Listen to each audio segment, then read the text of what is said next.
왕같은 제사장 그의 거룩한 나라 주 백성 자유할지며 기쁨을 노래해 그 삶을 누리네 그 나라 하나님 주 백성 소리쳐 Kingdom 우리 삶 속에 Kingdom 임하시리라 Kingdom 온 민족 위에 Kingdom 우리 삶 속에 Kingdom 임하시리라 Kingdom 온 민족 위에 His Kingdom come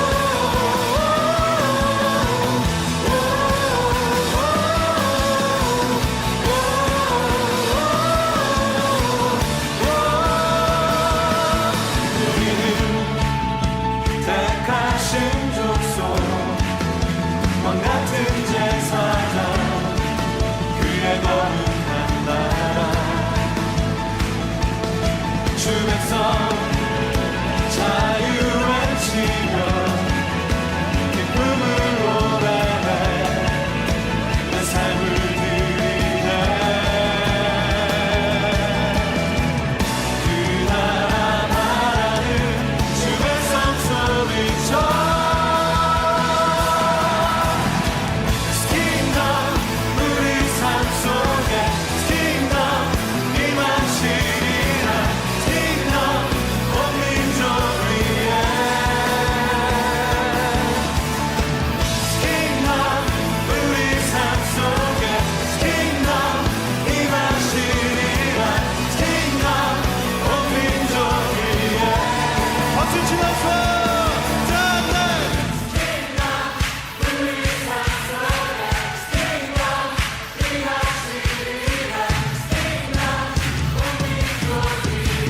박수를 치면서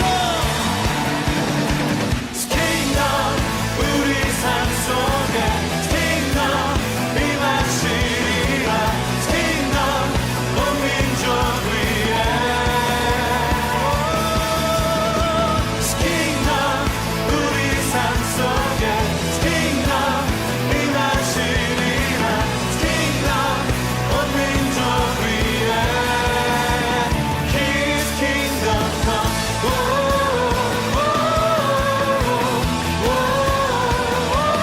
Kingdom come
베드로전서 2장 9절 말씀.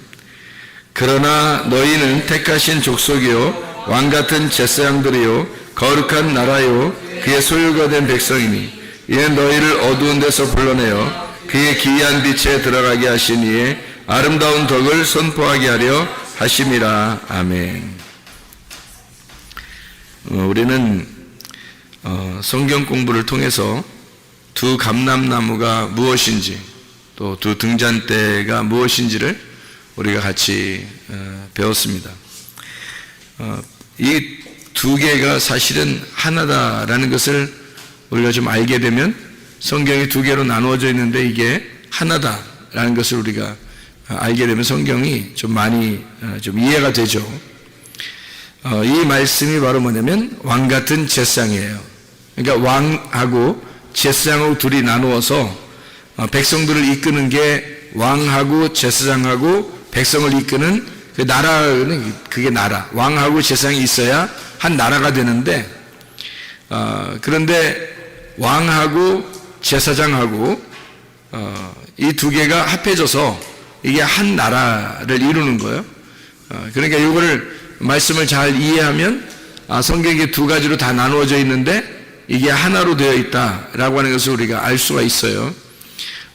스룹바벨과 여호수아 왕하고 제사장이죠.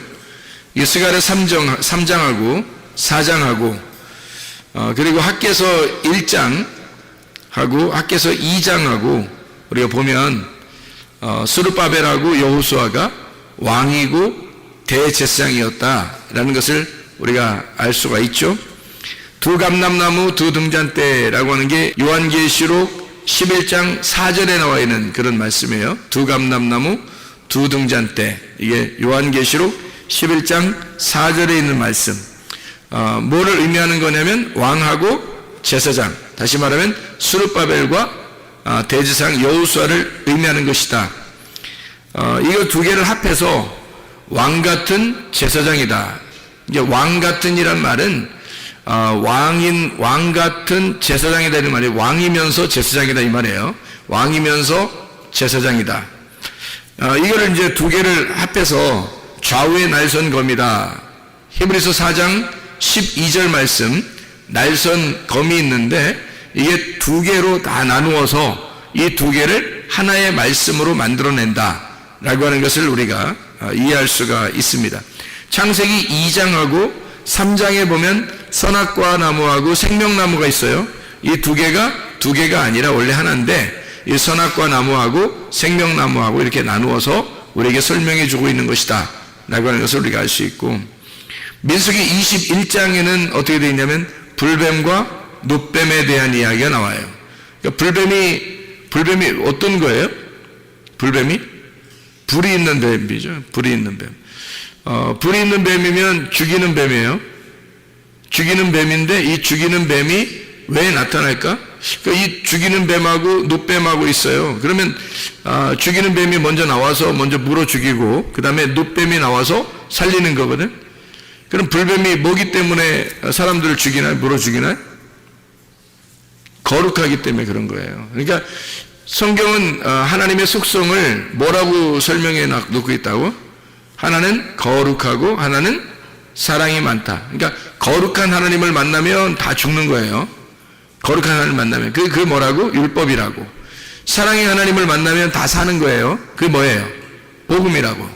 그러니까 사랑이라고, 은혜라고. 그래서 율법과 은혜라고 이렇게 얘기하는 거예요.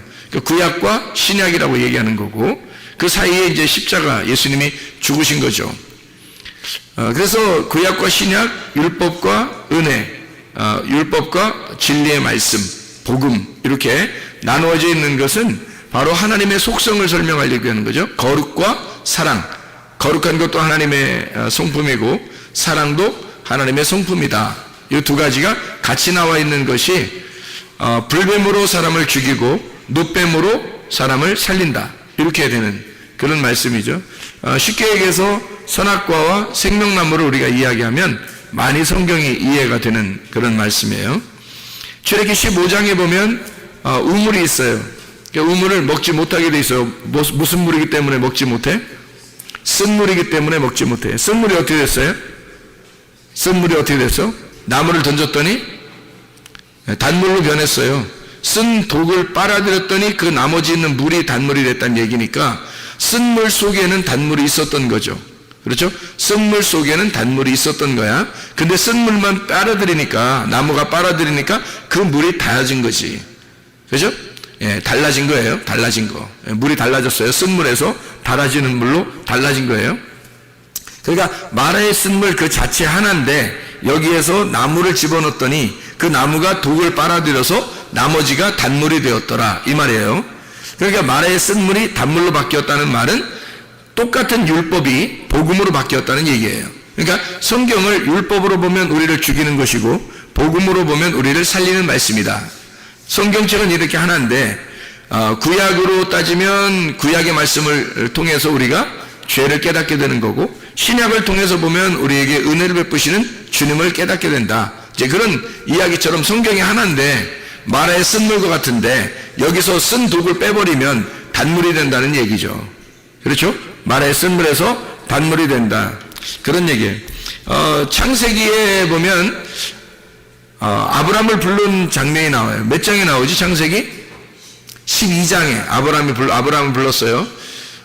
자신있게 12장 창세기 12장에 보면 자신있게 우리가 얘기할 때 아브라함을 부른 장면이 12장에 나와요. 그러면 11장에는 뭐가 나오지? 창세기 11장에는 바벨이 나와요. 바벨탑이 원래는 뭐 바벨탑이라고 쌓았어요? 아니면 그냥 탑을 쌓았어요? 그냥 탑을 쌓았어요, 처음에. 근데 탑을 쌓았는데 하나님이 이 사람들 안 되겠다. 이대로 둬서는 안 되겠다. 그래서 이 사람들을 흩어버려야 되겠다.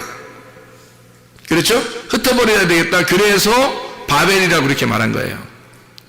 그러니까 바벨이라고 한 것은 사실은 하나님이 만든 거죠.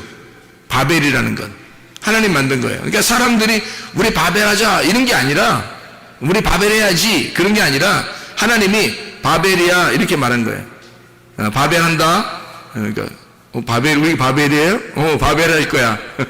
그 다음에 이제 바벨하니까 니네가 바벨이지? 그러니까 바벨하니까 내가 아브라함을 갖다가 선택해서 너희들한테 보낼 거다 이렇게 얘기를 하는 거예요. 이게 무슨 말이냐면 창세기 11장을 여러분이 잘 보면 무슨 말이에요? 바벨탑에 대한 이야기가 나오거든? 근데 이 바벨탑에 대한 이야기가 잘 이렇게 이해를 해야 돼. 하나님이 사람들이 막 언어가 하나란 말이에요. 언어가 하나지? 언어가 하나로 돼가지고 쭉 이렇게 탑을 쌓았어요. 하늘에까지 올라가려고. 하늘에까지 올라가려고 했다면 그게 바로 선악과죠. 그죠? 선악과지. 그게 하나님한테까지 올라가려고 했으니까 하나님처럼 되려고 한 거 아니야. 그래서 자기들이 말이 하나니까 다 서로 뭐 예를 들어서 야 밑에 벽돌 올려 그러면 벽돌 올리는 거예요. 그러면 야 쌓아 그러면 위에 다 벽돌 다시 올린다. 그럼 위로 올리고 그러면 다 알아듣는 거 서로 한 소리니까 한 소리를 다 알아듣는 거예요. 그래서 탑을 막 다 쌓는 거예요. 이렇게 전체가 다 하나니까 한 말을 하니까 쭉 이렇게 쌓는 거예요. 그럼 말이 하나이기 때문에 하나로 쭉 이렇게 쌓았다는 말은 말이 하나니까 하나로 쭉 쌓았으니까 뭐가 쌓아진 거예요? 말이 쌓아진 거지. 말이 툭툭툭툭 막 쌓아 올라가 이렇게. 성경에는 말이 나가서 전쟁한다 그랬죠. 말 조심하라 그랬지. 그래서 말 조심하라고. 말이 이렇게 하나가 되니까 말로 쭉 쌓아놨단 말이에요. 그죠? 그랬더니 하나님이 어떻게 했어요? 얘들 뭐하나? 뭐하니? 얘들 뭐하니? 그래서 하나님이 이렇게 내려와서 보니까 얘들 뭐하니? 자꾸 이렇게 막 한 말로 이렇게 올라온단 말이에요. 그러니까 얘들 뭐하니? 그래서 거기서 어떻게 하냐면 하나님이 이 사람들을 갖다가 막 말을 혼잡하게 하는 거예요. 말을 섞는 거야. 그러니까 말을 갖다가 헷갈리게 만들어 놓은 거예요. 야 벽돌 올려 그랬더니 막 그 홈이 던지고 야 뭐 시멘트 올려 그랬더니 막 그냥 돌멩이 던져버리고 막 이러는 거예요. 이게 서로 말이 안 맞는 거예요. 이제 막 섞여버린 거예요. 말이 자기 이 말 했더니 저 말이 막 오르는 거예요. 말이 다 섞여 있는 거예요. 그래서 여기서 거기서 말이 흩어졌다. 그래서 말이 섞였다. 말이 흩어졌다. 그래서 그거를 바벨이라고 한 거예요. 그걸 바벨이라고. 그러니까 원래 처음부터 바벨의 탑을 쌓은 게 아니라 잘 보면은 성경에 잘 보면 신할 땅에다가 그 사람들이 그냥 탑을 쌓았어요. 창세기 11장에 그냥 탑을 쌓았거든. 그런데 말이 똑같으니까 하나로 쭉 올라갈 수 있었던 거야. 한마디로 말하면 자기 말이 살아있는 거예요. 자기들 말이 하나로 뭉쳐서 살아있는 거야. 근데 하나님은 원래 뭐예요? 하나님은 뭔데 이 말이에요. 하나님 뭐예요? 하나님 말씀이죠. 하나님은 영이시고 하나님은 말씀이시다 그러죠. 그죠? 태초에 뭐가 있어요? 말씀이 있는 거지. 그러니까 태초에 말씀이 있는 거야. 하나님이 말씀이시거든. 그런데 이쪽 밑에서 사람들이 말을 가지고 쭉 올라온단 말이에요. 자기들 말로 쭉 올라와요. 그러면 하나님이 말씀이신데 밑에서 말이 올라오니까 이게 어떻게 돼? 싸우겠다는 거 아니에요, 그죠? 싸우겠다. 자기들이 하나로 딱 뭉치니까 올라오는 거야. 그러니까 하나님이 이 사람들 갖다가 그 전쟁을 해서 이길 수 있는 방법이 있어요. 어떻게 하면 돼요? 말을 갖다가 흩어버리면 돼요. 말을 서로 섞여서 못 알아듣게 하면 되는 거예요. 그때 생겨난 말들이 지금 우리나라 말이에요. 우리나라 말이 언제 생겼겠어? 바벨 때 생긴 거예요. 바벨 때문에 생긴 거야. 이 세상의 언어는 다 바벨 때 생긴 거야. 잘 생각해봐. 이 세상의 언어가 왜 바벨 때 생겼는지를 잘 생각해봐요. 자, 여러분, 우리나라 한글이 언제 창시됐어요? 뭐 몇 년도인지는 뭐 몰라도 사람들이 누구 왕 때 됐다고? 세종대왕 때 됐다고 다 얘기해요. 그러면 세종대왕 때 우리가 한글을 갖다가 쓰게 됐어요. 그때부터, 그죠? 그죠? 그러면 그 세종대왕 나오기 전에는 뭐 썼어? 영어 썼어? 그때는 뭐 스페인어 썼나?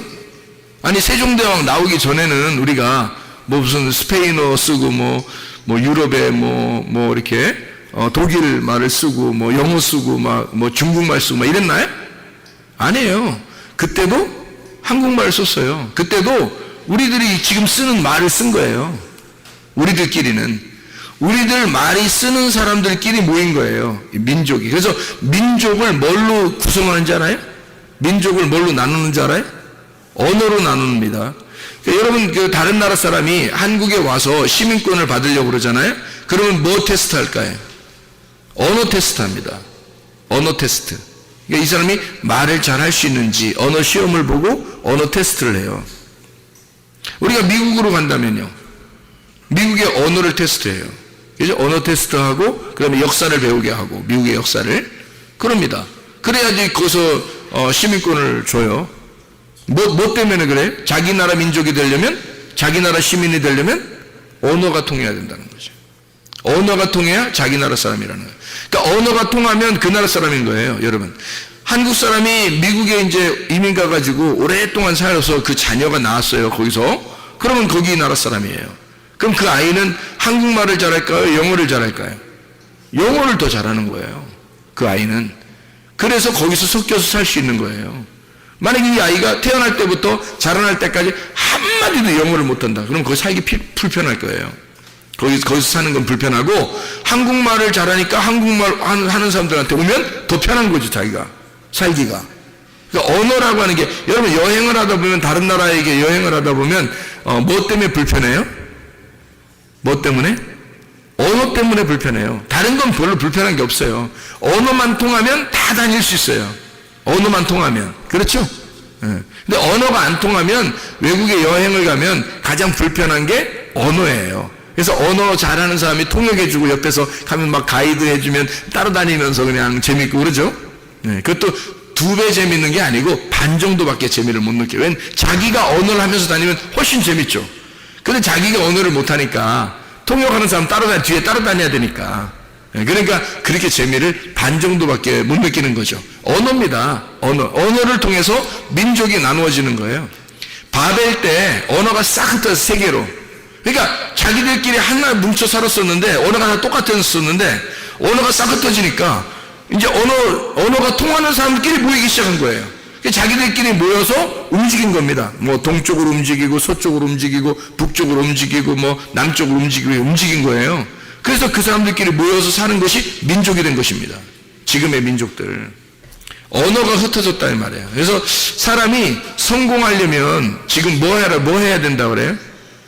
언어를 섭렵해야 되는 거예요. 성공하려면 그 나라의 다른 나라와 무역을 해야 되고, 다른 나라와 거래를 하려면 언어가 있어야지 거래를 할 거 아니에요. 그래서 언어 잘하는 사람을 찾는 거예요. 그러니까 언어만 잘하면 일단 반은 먹고 들어간다. 이렇게 볼 수 있는 거죠. 지금은. 왜냐하면 그게 민족이 서로 다 달라져 있기 때문에 우리나라 사람들만 살면, 우리나라에서만 살면 더 편하죠. 근데 무역 거래를 해야 되고 다른 나라와 관계를 해야 되는, 그럼 반드시 그 나라 언어를 배워야 되는 거예요. 그래서 그런 사람을 찾는 거예요. 그런 사람들이 이제 중요 회사의 중요 이제 지위도 맡게 되고 그런 위치에 서서 거기서 이제 일을 하게 되는 거죠. 그래서 무역을 하게 되고 세계가 하나로 이제 왔다 갔다 이제 거래가 되는 거죠. 자, 언어가 바벨 때 흩어졌어요. 그러면 잘 생각해 봐요. 흩어졌다 이 말이, 이 언어가 흩어졌다. 그래서 바벨은 어떤 의미라고요? 바벨이라는 단어는 섞였다 이 말이에요. 섞였다. 그럼 뭐가 섞인 거예요? 자, 사람들이 섞이기 전에는, 바벨이 되기 전에는 어떻게 했어요? 한 마음으로 한 말을 가지고 탑을 쭉 하늘까지 쌓았죠. 그죠? 근데 하나님이 이거 안 되겠는데 니네 뭐하니? 에다가 딱 내려와서 어떻게 이걸 갖다가 언어를 다 흩어버리니까 사람들이 이게 탑을 더 이상 못 쌓고 다 흩어져 버린 거예요. 그래서 거기 올라가던 것이 멈추고 다 내려가 이제 다시 흩어져 버린 거죠. 언어에 따라. 그죠? 예. 그러면 거기에 지금 흩어지게 된 것은 누가 와서 그런 거예요? 하나님이 와가지고 사람들이 하나의 말로, 한 로고스, 한 말씀으로 쭉 올라갔더니, 자기들의 로고스로 쭉 올라갔더니 하나님의 로고스가 내려오더니 안 되겠어 니네 뭐하니 하더니 그거 딱 흩어버리니까 자기들의 로고스가 깨져버린 거예요. 하나님이 완전히 섞여버린 거예요. 하나님 말씀이 와서 딱 섞여버리니까 이게 확 섞여버려서 이게 흩어져버린 거야. 자기들 하나의 그 뭉쳐있던 그 자기의 힘이 파괴가 돼버린 거야. 그거를 뭐라 그래요? 바벨이라 그런단 말이에요. 그러면 여러분이 바벨탑 그러면 다 좋은 말이라 그래? 나쁜 말이라 그래? 바벨탑 그러면 다 나쁜 말이라 그러잖아. 좋은 말 아닐까 그럼? 바벨탑 그럼 좋은 말 아닌가? 다시 생각해 보면 하나님이 와서 언어를 갖다가 하나님이 그 말 속에 들어와서 침투해서 그 말을 흩어버렸잖아요.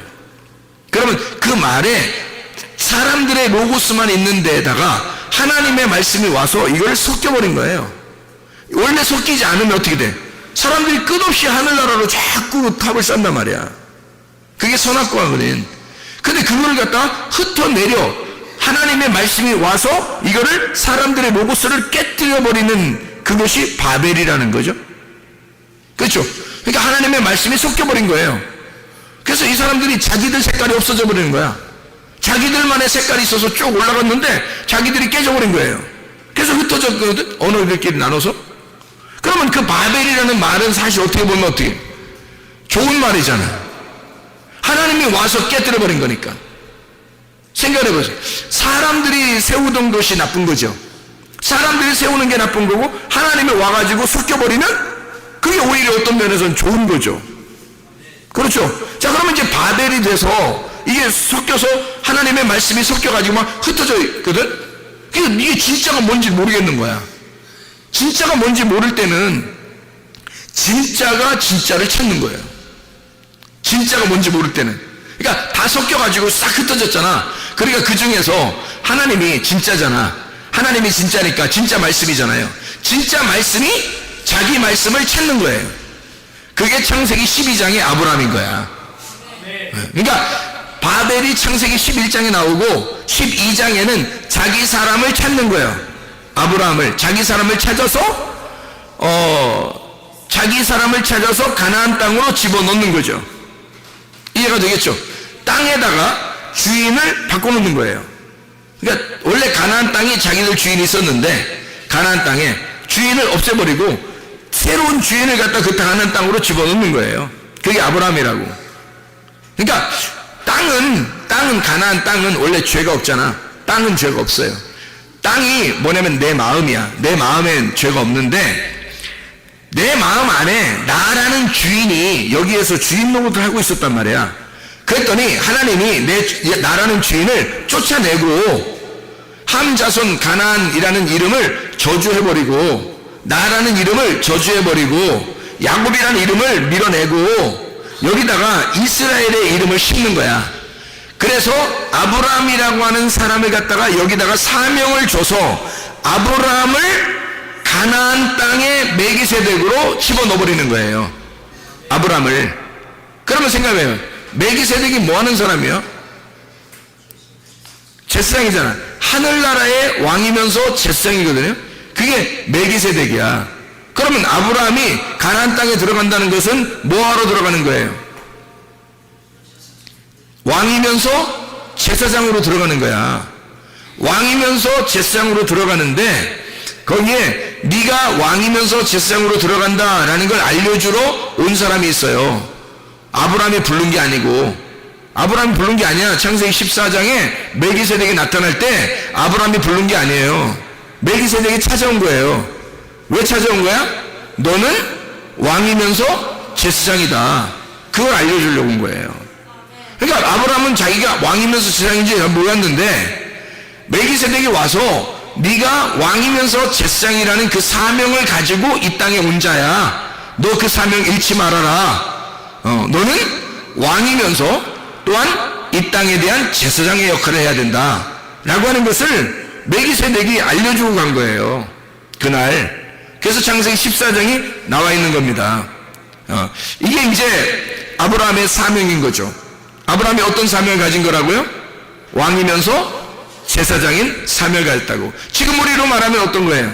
왕 같은 제사장인 거지. 왕 같은 제사장. 그게 누군 거야? 아브라함. 그럼 여러분과 저는 뭐예요? 너희가 왕 같은 제사장이라고 했으니까 우리는 뭐야? 누구야? 아브라함인 거지.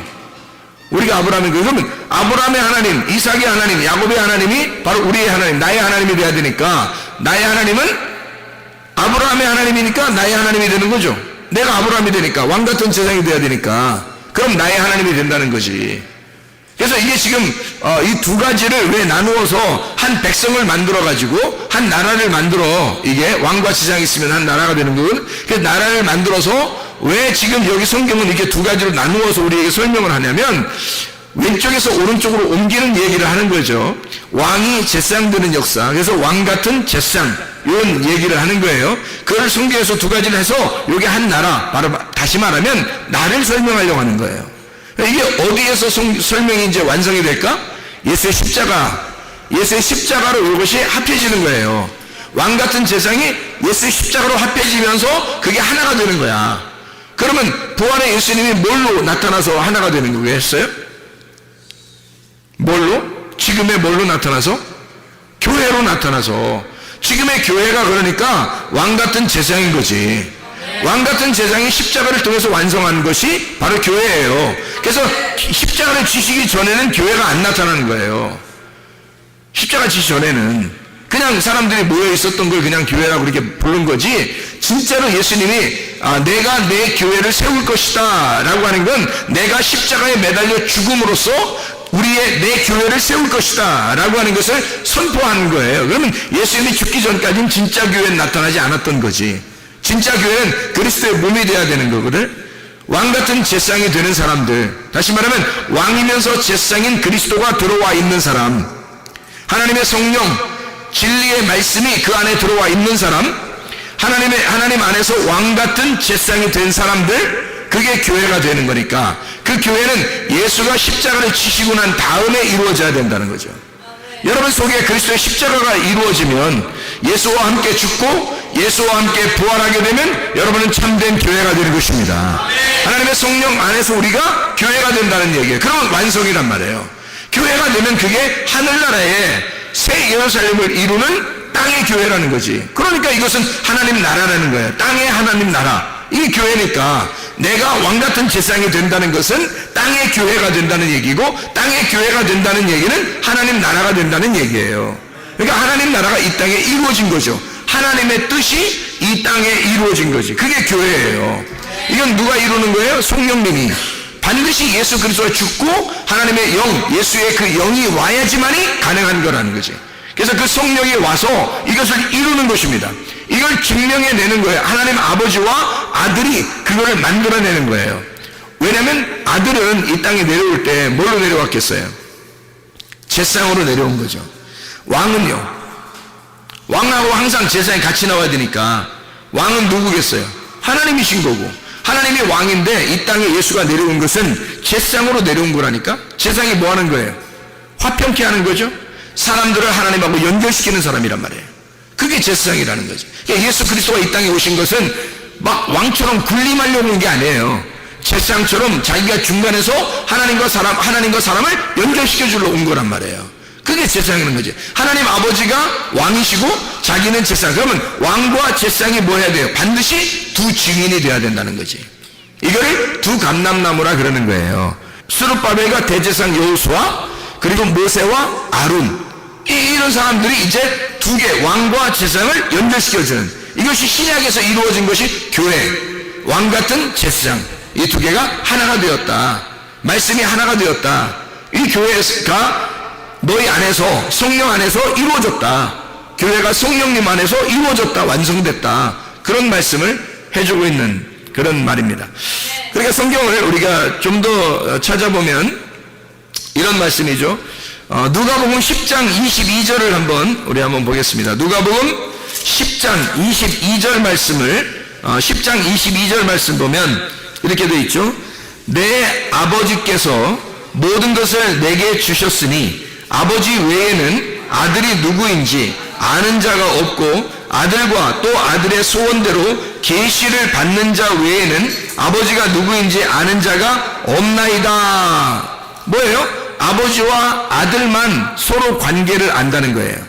아버지와 아들만 서로 관계를 알고, 만약에 아버지와 아들을 아는 사람이 있다면 누구만 안다? 계시를 받은 자만 안다는 거예요. 사도 바울처럼, 그죠? 말씀의 계시를 받은 자만 그 사실을 알게 된다는 거예요. 그러니까 아버지와 아들의 관계를 정확히 한다. 그러니까 거룩한 건 아버지요, 사랑이 많으신 분은 아들입니다. 그러니까 아버지와 아들의 관계는 왕과 제사장의 관계란 말이에요. 그러니까 아버지와 아들의 관계가 왕과 제사장의 관계, 모세와 아론의 관계, 스룹바벨과 대제사장 여호수아의 관계란 말이죠. 이해가 되겠어요? 무슨 말인가? 그래서 이걸 두 감람나무, 아버지와 아들이 두 감람나무, 두 증인이 되는 거죠. 자, 우리 한번 또 봐봐요. 요한복음 5장을 한번 봅니다. 요한복음 5장 31절부터 38절까지 말씀을 보면 이렇게 되어 있습니다. 내가 만일 나를 위하여 증언하면 내 증언은 참되지 아니하다. 혼자 하면 안 된다는 거니까 혼자 하면 참된 증인이 아니래요. 나를 위하여 증언하시는 이가 따로 있으니 나를 위하여 증언하시는 그 증언이 참인 줄 아노라. 너희가 요한에게 사람을 보내매 요한이 진리에 대하여 증언하였느니라. 그러나 나는 사람에게서 증언을 취하지 아니하노라.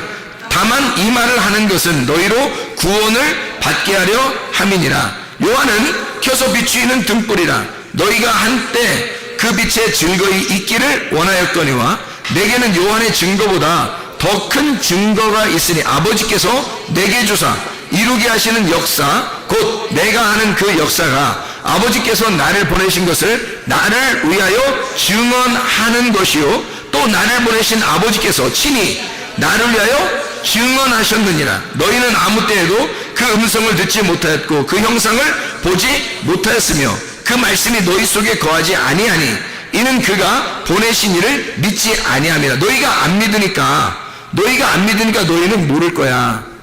아버지가 나를 증언하시는 분인지를, 증인인지를 모를 거야. 그러니까 누가 증인이라는 거야? 요한도 예수님을 증언했다고 했죠. 그런데 예수님은 누구의 증언을 받지 않는다? 요한의 증언을 받지 않는다. 사람의 증언을 받지 않는다. 자기는 누구만 증언한다? 하나님만, 아버지만 자기를 알기 때문에 아버지만 자기를 증언한다 이거예요. 그러니까 예수님을 증거하는 증인은 누구밖에 없는 거예요? 아버지와 아들, 본인과 아버지만 증거한다는 거예요. 그러면 예수를 어쨌든 증거해야 될 거 아니에요. 증거해야 될 거 아니야. 그래서 예수를 증거하는 자가 나타난다는 거지. 그 예수를 누군가는 증언해야 되잖아. 그래서 우리는 가만히 있어 그러면 입 딱 다물고 예수님 혼자 알아서 하실 거야. 뭐 하나님이 다 얘기한다면서 뭐 우리는 가만히 있지 뭐 이럴 거야. 그럼 그거 아니겠죠? 그렇다고 먼저 자기는 계시도 안 받았는데 막 나대고 그럼 돼야 안 돼. 그럼 안 되죠. 그러면 누가 어떻게 하면 예수님에 대해서 얘기할 수 있는가? 이거를 볼 수 있죠. 요한복음 15장입니다. 요한복음 15장 26절 27절의 말씀이에요. 26절 27절 내가 아버지께로부터 너희에게 보낼 보혜사 곧 아버지께로부터 나오시는 진리의 성령이 오실 때에 그가 나를 증언하실 것이요 너희도 처음부터 나와 함께 있었으므로 증언하느니라. 자, 누가 증언한다는 거예요? 성령님이. 그리고 너희들도 같이 있었으니까 증언할 수 있다. 그러면 이 사람들은 어떤 사람인 거예요? 아까 말한 계시를 받는 자. 계시를 받는 자. 그러니까 성령님이 증언한다. 예수님은 사람의 증언을 받지 않으니까 누가 증언한다는 거예요? 아버지가 증언한다는 거예요. 처음에 그죠? 아버지가 증언한다. 그러면 예수님이 이제 부활 승천해서 올라갔단 말이에요. 그러면 이제 누가 증언하는 거예요? 그 예수를 성령님이 와가지고 증언한다는 거야. 성령이 와서. 그러니까 예수님을 증언할 수 있는 사람은 사람이 할 수가 없어요. 성령님이 할 수밖에 없는 거예요. 왜? 예수는 하나님이니까. 그 예수를 누가 증언하겠냐고. 누가 감히 함부로 예수 하나님을 자기가 뭐 설명한다고 하겠냐고. 그래 못하는 거죠. 그래서 성령이 와가지고 예수를 증언하러 오는 거예요. 성령님이 와서 예수를 증거하려고 오시는 거야. 그게 성령님이라는 거죠. 요한복음 8장을 한번 봐요. 8장 17절 18절 말씀. 8장 요한복음 8장 17절 18절 말씀. 너희 율법에도 두 사람의 증언이 참되다 기록되었으니 내가 나를 위하여 증언하는 자가 되고 나를 보내신 아버지도 나를 위하여 증언하시느니라. 자, 분명히 이제 알겠죠? 증언은 몇 명이 있어야 된다는 거예요? 두 사람이 있어야 된다는 거고, 두 사람은 여기서 지금 사람이 예수를 증거를 사람이 할 수 없으니까 누가 한다? 하나님이 직접 하신다. 근데 그 하나님이 직접 하시는 거를 하나님의 영이 누구한테 있는 거야? 예수에게 있는 거잖아. 그러니까 예수에게 있으니까 예수의 계시를 받은 자만 영을 받아. 하나님의 영을 받아. 하나님의 성령은 예수가 그 사람 속에 들어온 사람, 성령님이 성령을 받은 사람은 예수가 주인인 사람인 거야. 완전 바뀐 사람이야. 자기가 주인이었었는데 하나님이 그 속에 말씀을 임하시고 그 사람을 갖다 흩어버려서 자기의 로고스를 갖다 다 부셔버리고 하나님의 로고스로 꽉 차서 하나님의 증거, 하나님의 성령이 그 사람의 주인이 된 사람, 그 사람들은 예수를 증거할 수 있는 거죠. 그 사람만 예수를 증거할 수 있는 거예요. 다른 사람은 증거할 수 없다고 돼 있죠. 왜냐하면 사람은 할 수 없는 거니까. 사람이 어떻게 감히 하나님을 증거하냐고. 말 안 되죠. 그러니까 증인이 못하는 거예요. 증인을. 사람이 하나님의 말씀이 영이 들어오기 전에는, 하나님의 성령이 그 사람 속에 들어오기 전에는 증거하면 안 된다는 거죠. 그죠? 왜냐면 하나님이니까. 하나님은 하나님만이 증거할 수 있는 거예요. 하나님이니까. 그러니까 하나님이 자기 말씀이 우리한테 와서 하나님이 자기 말씀 우리에게 준 사람만 말할 수 있는 거예요. 하나님을. 그러지 않은 사람들이 그냥 막 말하면 막 말하는 거야. 그걸 막말이라고 그래. 그래서 그 사람이 혼자 나댄 거야. 하나님이 계시를 한 게 아니고 그냥 나댄 거야. 그냥 나도 옛날에 많이 나댄 것 같아. 아니, 주님을 알고 나니까 그런 것 같아. 내 옛날에 너무 많이 나댄 것 같아. 근데 사람들이 많이 나대고 있더라고. 지금도. 그러면 안 되는데. 하나님의 말씀은 증인이 반드시 둘이 있어야 돼요. 왕 같은 제사장. 왕이면서 제사장. 왕과 제사장만 증거하게 되어 있는 거야. 하나님을. 그 사람들만 하나님을 대면하게 되어 있는 거예요.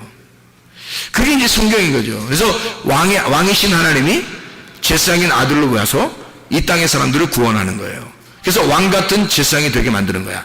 왕이신 하나님을 알게 해서 예수를 통해서, 제사장을 통해서 왕을 알게 하는 거예요. 하나님을 알게 하는 거예요. 그래서 예수님을 통과해야지만이 하나님을 알게 돼. 그래서 예수님이 자기가 길이 되겠다는 거야. 자기가 진리가 되겠다는 거야. 자기가 생명이 되겠다는 거야. 그래서 자기를 질과 진리와 생명을 거쳐 하나님 아버지를 알으라는 거, 우리 보고. 그러면 우리가 하나가 된다는 거예요. 그래서 빌립 보고 하는 말이 요한복음 14장에 빌립 보고 아버지를 보여달라 하지 마라. 나를 본 자는 아버지를 본 거다. 왜냐면 예수가 하나님 아버지니까. 우리 둘이는 같은 증거를 하고 있다는 거죠. 여러분, 그러면 예수 그리스도가 보세요. 예수 그리스도가 그렇게 말씀하셨다면 이 땅에서도 예수를 증거할 때 예수가 보여요, 안 보여요? 안 보이잖아. 그러면 예수가 안 보이는데 예수를 반드시 증거할 사람은 어떻게 돼야 돼? 자, 예수님만 아버지를 증거했어요. 그죠? 왜? 아버지를 알았기 때문에. 아버지를 예수님만 알았기 때문에 예수님만 증거할 수 있었거든, 아버지를. 그럼 우리는 누구를 통해서 아버지를 안다고요? 예수를 통해서 아버지를 안다고. 그럼 우리는 누구를 알아야 돼? 예수를 알아야 되는 거야. 이 성경이 요한복음 5장 39절에 누구에 대해서 썼다고? 예수님에 대해서 썼다고. 그럼 우리는 성경을 통해서 뭘 발견해야 된다고? 예수를 발견해야 된다고. 그러면 예수를 잘 알게 되면 예수를 소개할 수가 있겠죠. 예수를 잘 알게 되면 우리는 예수를 증거할 수 있게 된다는 거죠. 예수님은 아버지를 잘 알았기 때문에 아버지를 증거한 거고, 우리는 예수를 잘 알아야 예수를 증거할 수 있겠죠. 그러면 어떻게 아는 거예요? 우리가 그냥 머리로만, 지식으로만 알아야 되는 거예요? 아니면 몸과 마음으로 알으라고 그랬어요? 몸과 마음으로 알으라는 거예요. 기노스코라고 그랬죠? 야다라고 그랬어요? 이게 몸과 마음으로 깨달아 알고 있어야 내가 알아요. 그럼 예수가 하나님을 증거할 때, 이 땅에 올 때 예수님은 하나님하고 예수하고 완전히 따로 동떨어져 있는 분으로 오셔서 얘기한 거예요. 알려준 거예요. 아니면 예수님이 하나님과 하나이기 때문에 알려준 거예요. 하나이기 때문에 알려줄 수 있었던 거예요. 그래야 아버지를 아니까. 아버지를 몸과 마음으로 알고 있는 거예요, 예수님이. 그러니까 자기가 그 예수를, 하나님을 증거하는 거죠. 그죠? 그럼 우리는 예수를 내 몸과 마음으로 알아야 내가 예수의 증인이 될 수 있는 거예요. 그래서 성령이 오시지 않으면 예수의 증인이 될 수가 없다. 사도행전 1장 8절에 보니까 성령이 너희에게 임하시면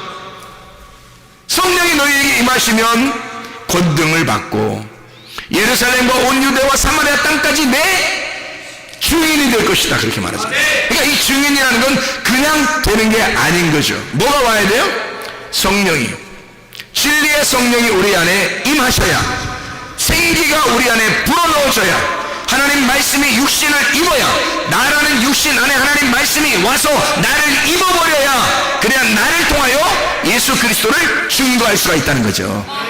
이런 말씀을 여러분이 받으셔야 합니다. 이 말씀을. 그래서 이 말씀이 두 등잔 때, 두 감람나무로 우리의 거룩한 사랑의 하나님으로, 거룩한 하나님, 사랑의 예수님으로. 그죠? 그러니까 예수, 진리 대신 선하게 말씀이신 하나님, 그리고 성령님이신 진리이신 생명 대신 예수님, 이렇게 나누어서 왕같은 제상으로 우리에게 온다는 거죠.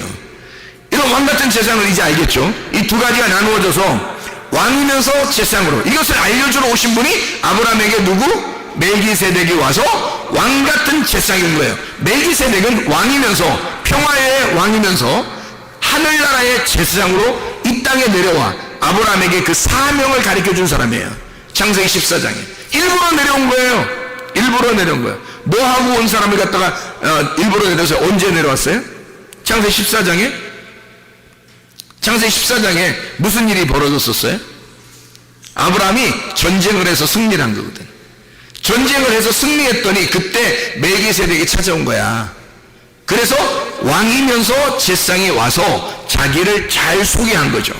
너는 이런 사람이 돼야 된다. 너는 이 사명을 가지고 이 가나안 땅에 살아갈 사람이다 라고 아브라함에게 알려준 거죠. 창세기 12장에 보면 아브라함을 선택했어요. 선택한 것으로 끝나는 게 아니야. 창세기 14장에 멜기세덱이 와서 사명을 불어넣어 주는 거예요. 그리고 주님께서는 이제 그 이후에 하나님이 이삭이라는 아들을 낳게 해요. 왜 아들을 낳게 하냐면 아브라함의 하나님이 이삭의 하나님이 또 돼야 되니까. 이게 연결되지 않으면 아브라함 때 끝나잖아. 대가 끊기는 거란 말이에요. 이삭의 하나님으로 다시 연결이 돼야 되기 때문에 아들이 꼭 필요한 거야. 그래서 여러분과 제가 대가 끊기면 씨가 없는 거예요. 대가 끊기면. 다시 말하면 우리에게서 말씀이 우리 안에 와서 그대로 막혀버리면 무슨 물이 되겠어? 썩은 물이 되는 거예요. 말씀을 아무리 많이 알면 무슨 말 소용있어요?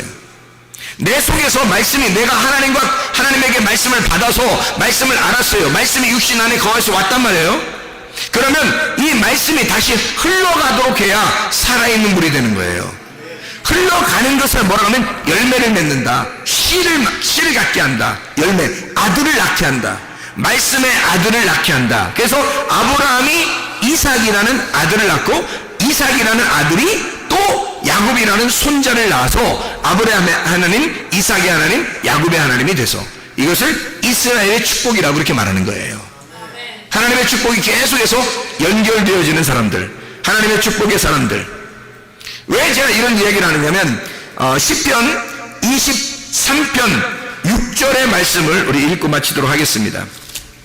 시편 23편 6절의 말씀.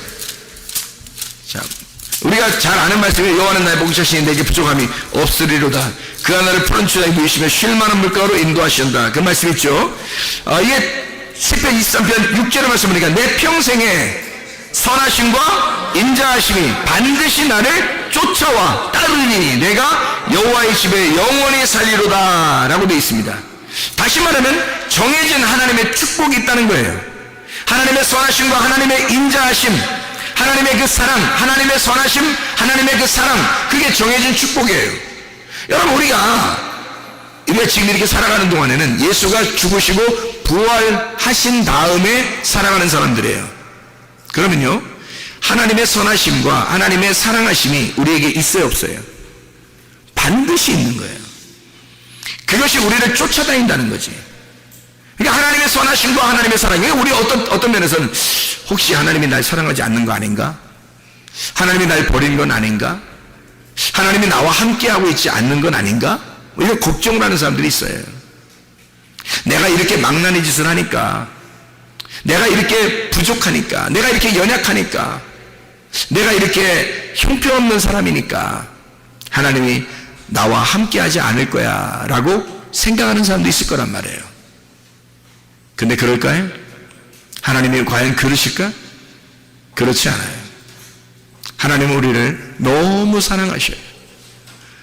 모든 사람들을 너무 사랑하셔서 우리가 죄인 되었을 때에 주님이 십자가 못 박혀 돌아가셨고, 너를 파괴하고 너를 깨뜨리는 그 자리에 내가 너와 임마누엘 한다.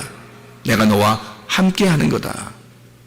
네가 부족하다고 느낄 때, 네가 연약하다고 느낄 때, 네가 형편없다고 너 자신을 그렇게 취급하고 있을 때 나는 오히려 너와 함께하고 있는 거다. 하나님의 선하심과 하나님의 사랑, 그것을 하나님은 그것을 가지고서 우리에게 쫓아오시는데 우리가 도망간단 말이에요. 우리는 맞서가지고 어떻게 해야 되면 삭개오가 뽑는 이 돌무화과 나무에 올라가야 된다는 말이에요.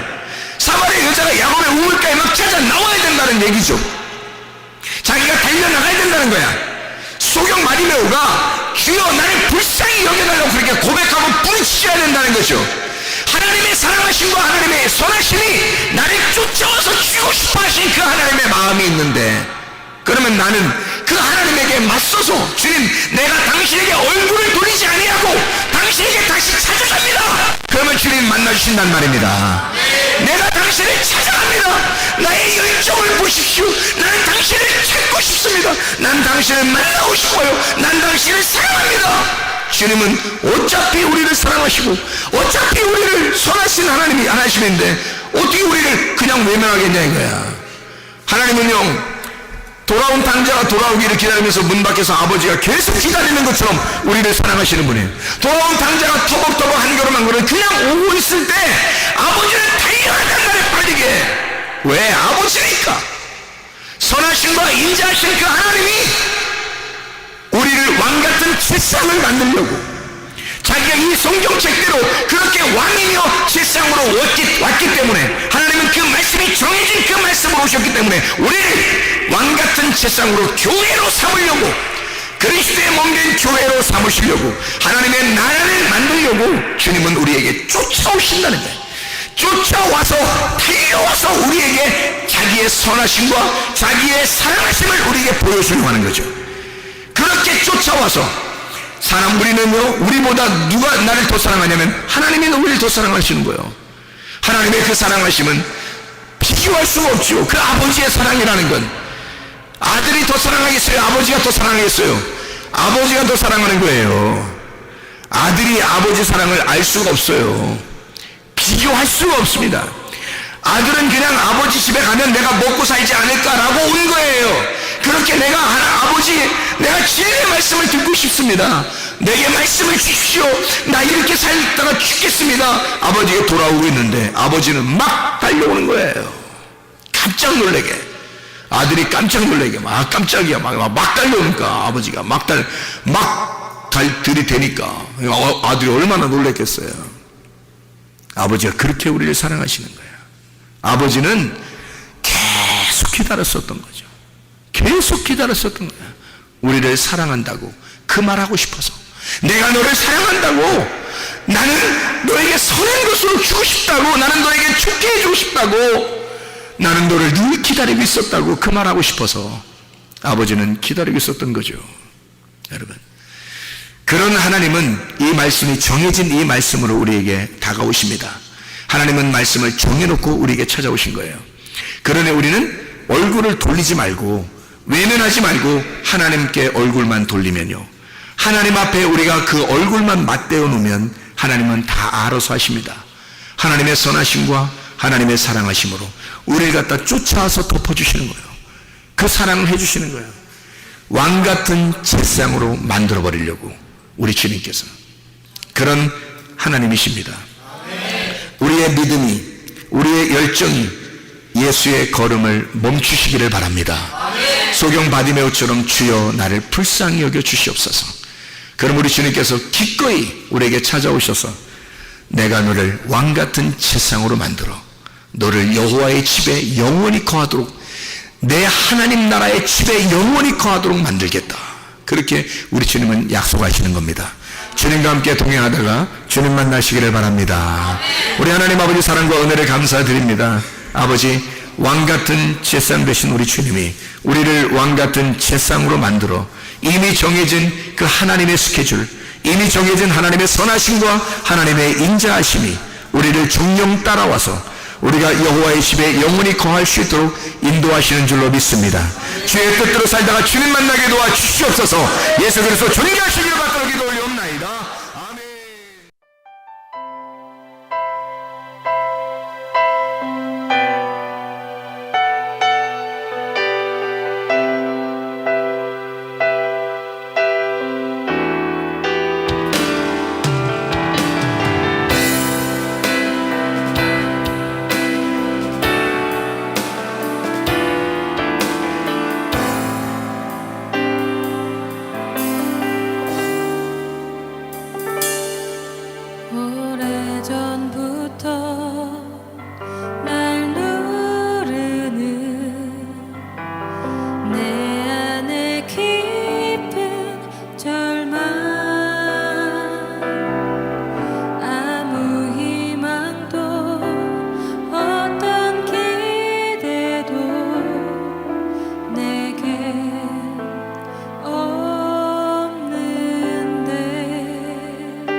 내 눈은 아픔의 근원을 고치셔